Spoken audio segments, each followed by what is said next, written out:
It is spooky sketchbook time. You need a circle. This one's from fish food. We're gonna trace it.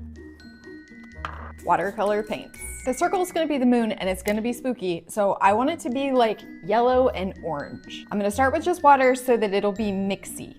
You want enough water so that you can see it glistening on the page. Part of the trick to getting the mixiness is for your paints to be really wet. Drop those wet paints onto the water and watch the mixiness happen. This is gonna give us lots of variation so that it looks more like the moon. While this dries, we wanna mix up a really dark blue.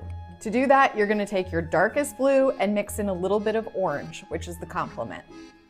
Now we're gonna cover the rest of the page in that dark blue. Painting around things to get a smooth background in watercolor is really hard, so we're gonna not try to fight that streakiness, we're gonna add to it by tearing off a piece of paper towel and dipping it on that paint.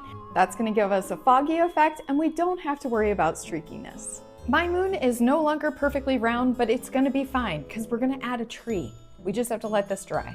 I'm gonna use a brush pen for this because it's gonna make our strokes a lot more expressive and less precise. So hold it kind of loosely and just let it do its thing.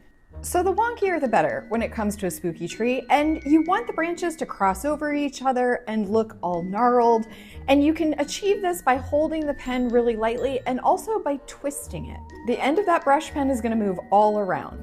Spooky Moon's gotta have bats. We do need to be precise for this though, so I'm switching to a smaller little baby pen. To draw a traditional bat, you start like a seagull with a V.